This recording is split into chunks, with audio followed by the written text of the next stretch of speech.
All right, the time has come. It's week 2. And yes, in-season fantasy is going and it's strong. But that doesn't mean that the weekly player props, the pick'ems, have to die. We are giving you our best player props, higher, lowers on UnderDog here for the weekend slate. If you want to play with us, play these pick'ems with us and kind of show us, your pick'ems, use our promo code LAND, LAND at UnderdogFantasy.com. If you deposit $10, you get matched $10. If you deposit $100, you get matched $100. That's right. So you got a free $100 there. Sign up link is in the description. Then join our Discord, which is also in the description, and tell us what picks you have made. We're going to give you our favorite picks, maybe some ones that we might avoid, some other ones that we feel confident in that we aren't using, but maybe you can explore. Yeah. The rules are very simple. You have to pick at least 2 props, higher lowers from 2 different teams, and then you choose how much money you want to bet on it. Every time you do a bigger prop, more picks, it multiplies the return. I'm gonna go 5 picks here, Badake. I'm gonna go big. I'm gonna go home. 5, which is gonna give me that 20-time multiplier. Come on, baby. I'll say my picks, and then you'll say your picks, and then we'll go through them a little bit together. All right, for the first one that I will be doing this week, I want to go to a beautiful place called Miami. I'm going to Miami. I actually have 2 picks from this game. I know, out of the entire weekend, but these 2 picks really, really stood out to me. Okay. I am doing Chase Edmonds higher than 22.5 receiving yards. Okay, higher than 22.5 receiving yards. Last week, Edmonds, in a positive game script, let me remind you, had 40 yards in the air. Well, I mean, how many more would he have had if that was a negative game script and he's getting some sort of dump-off opportunities? He was clearly the guy in that backfield with 63% of the snaps and the most touches. Mostert was not as big of a factor as I was thinking he might be in week 1, so that is definitely encouraging. He was higher than this number last week by 17 yards. He was higher than 22.5 by 17 yards. And with the Cardinals last year, Edmonds hit higher on this number in 6 of 10 healthy games. That is 60% of the time. This is exactly what the Dolphins brought in Chase Edmonds to do. They're aware that his strengths are not, by the offensive line, through the tackles. They know he's not that sort of running back. Right. They are aware that it's versatility, it's elusiveness that Chase Edmonds brings to their team. Now Miami goes to face Baltimore in what should be a very competitive game with Lamar Jackson on the opposite side. And I dare to say that there's enough firepower on both sides for a lot of points. Agreed. So I'm going to stay in that game. I got Edmonds 22.5 receiving yards, and I'm the same exact team. Give me Tyreek Hill higher than 67.5 receiving yards. Okay. I mean, what are we talking about with these props? This feels like, look, I mean, I could be looking back on this and we could be like, oh, what an idiot. But like, these both feel like free money to me. I could go back to last year and tell you how many times Tyreek Hill hit this number with Patrick Mahomes, but he doesn't have Patrick Mahomes. That's right. So that's going to be completely useless. Tyreek is the volume monster in Miami. He got the bag, and now he's getting the targets. In week 1, he was given 12 targets compared to Waddle's 5. 12 to 5, that is a huge, what's the word? That's a huge difference between them. Right. 12 targets for a wide receiver, that is good for the 6th most, tied for the 6th most in week 1. On 12 targets, he had 8 receptions for 94 yards. Tyreek is the type of player who 67.5 yards is a lot, but he just needs one play. He needs one play and he can hit that. But the good thing is, without Patrick Mahomes, you're still getting the amount of targets that should allow you to safely see higher than 67.5 receiving yards. So I'm going to take that. And now I'm going to a different matchup. I'm going to Jacksonville for this second pick'em. Oh, boy. And I'm looking at James Robinson. Okay. Give me James Robinson lower than 10.65 fantasy points. Okay. I know this might not be a popular answer. And, the James Robinson, he looked really good in week 1. But let me explain. Firstly, let's all agree. Let's be on the same page. He looked really good in week 1. I mean, that is 100% true. He looked good. He looked explosive. He looked powerful. Secondly, this is half PPR scoring format here on UnderDog. And I think that's important to note because some of these fantasy point props can look very deceiving. Half point PPR, this number is going to be much harder for him to hit than if it was full PPR. And thirdly, and probably the most important thing, is that it's completely unrealistic to anticipate James Robinson having 2 touchdowns again here in week 2. In week 1, he scored 19.4 half PPR fantasy points. 12 of those points came from the 2 touchdowns. Okay, so if he doesn't score a touchdown, which is a very likely scenario, like that could happen here, then you're looking at 7.4 fantasy points last week on what was a really good day. Like, he looked very good. Travis Etienne had more snaps. I believe he's going to be a huge part of that offense still. But you are facing the Indianapolis defense, who last week versus Houston was in a positive game script most of the game. They were. Right? And that Indy defense allowed Rex Burkhead on 14 carries, by the way, to see just 40 yards. 40 yards on 14 carries. That is 4 points in PPR format. And by the way, that is 2.8 yards per carry. They also allowed the fantasy god himself, Dameon Pierce, just 3 yards per carry. Mm-hmm. So the only reason that Burkhead was fantasy relevant was because of his role in the air. He saw 8 targets compared to Pierce's 1. Last week, Etienne had 4 targets. J-Rob had 2. I'm taking the lower on 10.65 fantasy points. Like, the realistic thing here is James Robinson could rush for like 70 to 90 yards and still have under this point. Right. I think Etienne still, it looked like he was a third down back. It looks like he's getting the receiving work. He made a couple mistakes. The offensive line made a couple mistakes. But to me, against this defense, I'm going lower here on James Robinson. Okay, this next one, stay with me for a second, okay? I'm listening. Carson Wentz versus the Detroit Lions. Okay. I'm a Washington fan, okay? I don't want to get too caught up. But give me higher than 250.5 total yards. Higher than 250.5 total yards. This offense looked incredible in week 1, by the way. Washington, I mean, they looked very good in week 1. It was the Jags, I understand. They looked really good. But what's more important to me is how they're going to allow Carson to operate. And I think it was very clear that they're going to allow Carson to cook. Okay?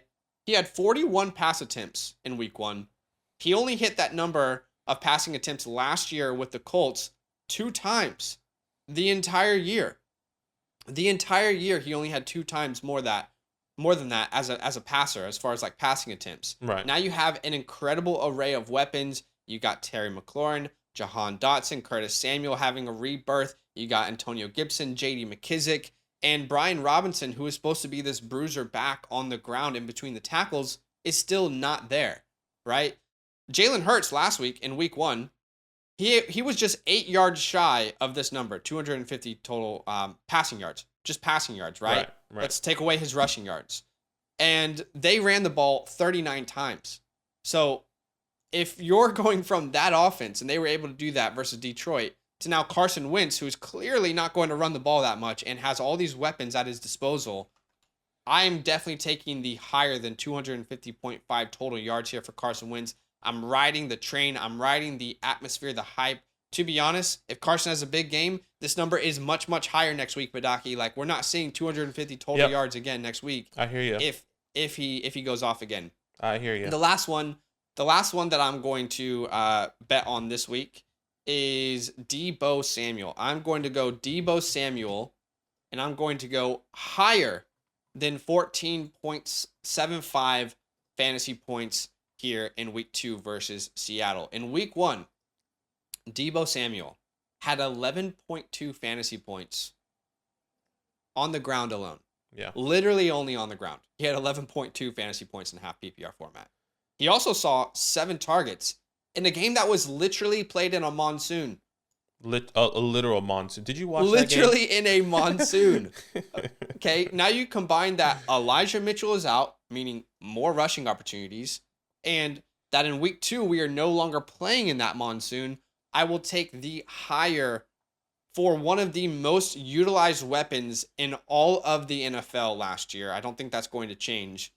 If Deebo Samuel gets 15 opportunities like he did last week, this week versus the Seattle Seahawks, he should easily hit this sort of number. even in half PPR, it feels safe because of the rushing opportunities that he could get. Yeah. So give me Deebo Samuel higher than 14.75 fantasy points. You guys might see more options by the time you're looking at this, but these are the ones that I loved. I always do $10. If I hit all of these, I'm gonna be Good luck. $190 richer. Good So luck. I'm gonna go ahead and submit that there. I feel confident with those. I will share that entry later this week on the Discord. But Badake, what have you got for us this week? Yeah, like I said, good luck on all your picks. Let me go to my picks now. As Thanks, you can bro. see on the screen here. Yes, Give me sir. TB12 higher than 19.9 fantasy points. Okay. I know he had a bad game last week, and to be honest, the game wasn't the best. I think he was in his head. First game of the year, just like everything was in motion. Now he's going to New Orleans in a dome, mind you, which I feel really confident in, going against Jameis like he did in 2021 this past year. Yeah. He scored the last time they played, he scored 35 and a half fantasy points. This is a divisional game. This is a really good defense for the New Orleans Saints, and I do believe Tom Brady can cook. I understand he's going to be missing Chris Godwin, but I expect Tom Brady to know that how important this game is in a divisional game. And once again, he was going through the motion, so I feel really, really confident in TB12. Okay. One more thing. Last year, he only scored less than 19.9 fantasy points 4 times. Is that 6-point passing touchdown, though? Yes, it is 6-point passing touchdowns, but I do feel really confident that he can hit the over 20 points. I understand. I know this was the tricky thing with passing touchdowns, but Tom Brady throws touchdowns. Tom Brady throws touchdowns, so I feel really confident in him. Okay. Excuse me. All right, now let's go to the next guy here. Let's go to the next game. Let me scroll down. Give me Marky Mark. Okay. This one's kind of tricky because I know it's been up and down, but give me higher than 61.5 receiving yards. He's playing the Miami Dolphins. Last week, I saw a stat where Sauce Gardner didn't allow Mark Andrews to get into the end zone. Sauce Gardner was guarding and shadowing Mark Andrews, who was the number 1 receiver there, obviously, for Lamar Jackson. So I think now with Sauce out of the way, with Mark really coming in, he had a slow start to the season. Yeah. But, I mean, this is the guy.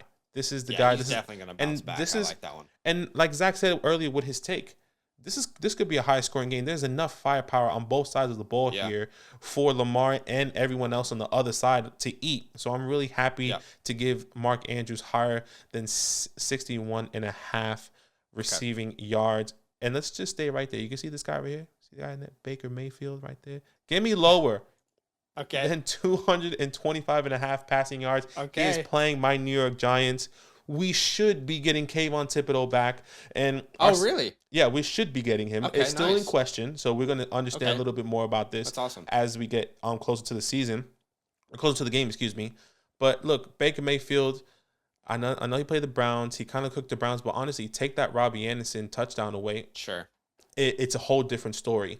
And we are going to blitz. This is Wink Martindale's defense. I feel really confident in my Giants. Maybe I'm hyping it up. Maybe I'm living on a dream. I'm flying the kite or the cloud really high because we're on cloud 9 as Giants fans. But Baker Mayfield, Baker Mayfield. Making pancakes, making bacon pancakes. I don't think he's good. And I don't think he's going to make anyone here fantasy relevant. And I think he's going to struggle and have a lot of sacks. And we're going to control this game, and we're going to run the clock down. So ride the wave, baby. Give me lower than 225.5 passing yards for Baker Mayfield. Let's go down here. Give me Pity City. Okay. Higher than 13.4 fantasy points. Okay. I think this one's pretty easy. Yeah. In my opinion, this one has to be really easy for last week against the Texans. He put up 121 yards. This is a divisional game. Usually Jonathan Taylor kind of takes off here, but I actually like the Jags defense. They held Gibson to under 60 or just under 60 rushing yards. Not saying Jonathan Taylor is going to rush for less than that, but and they do have a better run offense for the Indianapolis Colts. Right. But he was getting hyper. 13 targets, 9 receptions for 13 targets. He should find the end zone. I feel really confident. This is a wide receiver 1. He finished as a wide receiver 5 or 6 this past week. So I feel confident in Michael Pittman. Now let's go to my last guy, a guy that I love. They call him the Sun God. Love it. Amon-Ra St. Brown, higher than 60.5 receiving yards. You know how many yards Christian Kirk had last week? A lot. 117. A lot. I'm pretty sure I put the over on the higher on his receiving yards last week, so I love it. Probably. And they play your Washington team, which I'm not knocking them, but if they can give Christian Kirk 117 yards, Amon-Ra can definitely get over 60 and a half receiving yards. And I feel really confident with this connection. He is clearly the number one option for Jared Goff. The Sun God is going to come to Washington, or be at home, and just do something special in Detroit. They did lose this game, and they're going to bounce back. I mean, if they can have hard knocks in season for Detroit Lions the whole way, I can guarantee you they say, we're giving Amon-Ra the ball this week. Yeah. I mean, to be fair, he did pretty well last week. He did. Last week he had 64 receiving yards, 12 targets. Yeah, he caught 8 out of his 12 targets. He did well, over 20 fantasy points. I wish they had a fantasy point because I would definitely get that higher there. They might have a fantasy point maybe late closer to the games, and I will probably be hitting, maybe that's 15, maybe that's 13. I'm definitely hitting the higher on the fantasy points, but these are my guys. Higher for Tom Brady, 19.5 fantasy points. Higher for Mark Andrews, 61.5 fantasy points. Lower. This is my first lower, by the way. So I'm popping the cherry here. So lower for Baker Mayfield, 225.5 passing yards. Michael Pittman, come on, higher than 13.45 fantasy points, and higher for Amon-Ra, the Sun God, 60.5 receiving yards. Give me 10 buckaroos. No insurance. Let's see. Submit that bad boy. No insurance, brother. See you there. No insurance. We probably should start doing insurance. We probably should. We don't want to lose that money though. But I guess we're losing money anyway. But we play big. We play for keeps. We play to win. I'm gonna give you 3 other props that I almost bet on. Love that. Terry McLaurin, higher than 60.5 receiving yards. I almost bet on that one. He will be more involved than he was last week. He got the bag. They're going to get him more involved. Then Kyle Pitts, okay? Pitty City. Very bad week 1, but I fully anticipate him to recover. What do you do when you're dominating your division opponent and you did not expect? You run the ball. I mean, I understand why Atlanta did what they did, but I was about to go higher than 9.95 fantasy points. And then A.J. Dillon. I mean, 12.45 fantasy points for A.J. Dillon. Yep. After last week, he led the team in rushing attempts, rushing yards, receptions, receiving yards, total touchdowns. That felt like 3 options that I was highly considering here for week 2 as well. Did you have any other ones that you wanted to highlight before we end the video? Yeah, absolutely. I have 2 guys I was going to bring, but I felt like a little bit. I just felt scared. Marcus Mariota against the Rams. Lower than 253.5 total yards. I don't see him doing well. The Rams are going to come back. They're upset on how they lost, embarrassed on how they lost. They're not going to let a guy like Marcus Mariota throw all over them. So that, I feel like maybe I'm talking myself up right now. Maybe I might do that on my own on the side. To be completely honest, another guy I want to say higher on, and this may sound crazy, Cooper Rush, 13.05 fantasy points. I know it doesn't sound sexy, and I'm saying this is going to be a bad offense and moving forward, but there's going to be a garbage time touchdown. He's going to be hyper target. He's just going to have to throw the ball, whether it's screens to Zeke. He might throw a flat touchdown to Dawson Knox, but I feel like Cooper Rush should definitely Dawson Knox. Excuse me. CeeDee Lamb maybe. Dalton Schultz, 13.5 fantasy points. He should be getting higher than 13.5 fantasy points. Yeah. Those are the 2 that I feel really confident in my opinion. I do have other ones, but I'm a little bit shaky, but let's just keep it there for now. But I like all of these guys. Oh, one more, actually. One more. This is the one I feel confident. I almost bought this one. Julio Jones. Higher than 12.5 fantasy points. With Chris Godwin out, we saw what he did this past week. Yeah. And I think Tom Brady will probably give him a touchdown. He's going back to New Orleans where he knows very well. Very well, okay? This is a divisional game for Julio, and this feels really good. Higher, than 12.5 fantasy points. Yeah, with Godwin out, that definitely seems possible, so I like it. And Julio looked good. He just looked like he was dying every time he touched the ground. He's back, but he's still dying. if he can stay healthy, that's totally fine. Yeah. I like it. All right, guys, comment down below your crazy predictions for this week, your props this week, anything that you're betting on. Let us know. And of course, use our promo code LAND. Come on, baby. To get your deposit matched up to $100.